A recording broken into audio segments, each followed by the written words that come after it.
আমি আগের মুখ্যমন্ত্রী মানে প্রাক্তন মুখ্যমন্ত্রীকে বলবো, আপনার হাতে এখন অনেক সময় আছে, আপনি একবার এসে এই প্ল্যান্টের ভিতরটা দেখে যাবেন। কেন বললাম জানেন? উনি কথায় কথায়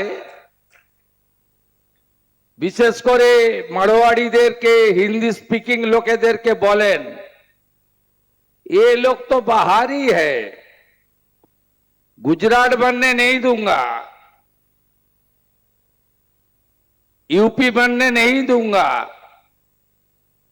আমি ওনাকে বলবো যে আমি অভিভূত, মন্দির তো আছে, রাধা মাধব তো আছে, মহাদেবের শিবলিঙ্গ তো আছে, নন্দী মহারাজ তো আছে, গোশালা তো আছে, সবুজায়ন তো আছে, সাথে বাংলার কলা সংস্কৃতি স্বাধীনতা সংগ্রামের দুই বরেণ্য ব্যক্তিত্বের মূর্তি আছে, রবীন্দ্রনাথ ঠাকুর আর নেতাজি সুভাষচন্দ্র বসু।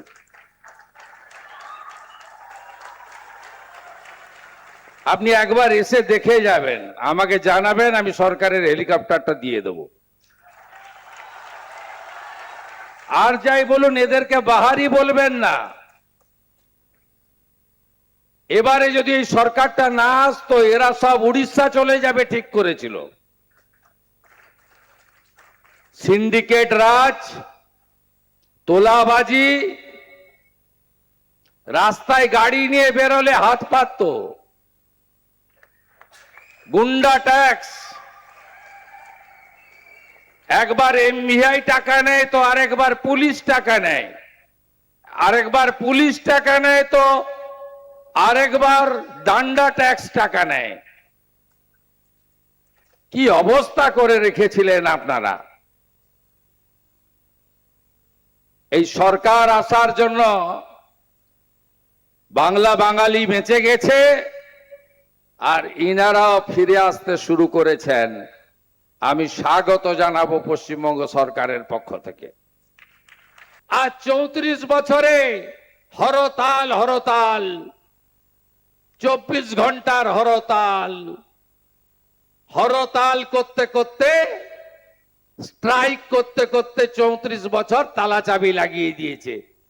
দুনিয়ার মজদুর এক হও বলতে বলতে গঙ্গার দুদিকের যত জুট মিল, যত অ্যান্সিলিয়ারি, চিত্তরঞ্জন, দুর্গাপুর সব শেষ করে দিয়ে চলে গেছে। তারপরের লোকরা যারা এসেছিল তারা তো গ্রেটার বাংলাদেশ তৈরি করার এজেন্ডা নিয়ে এসেছিল। Thanks to people of Bengal, বাঁচিয়ে দিয়েছেন আপনারা। আমরা মাতা ভারতীর সন্তান।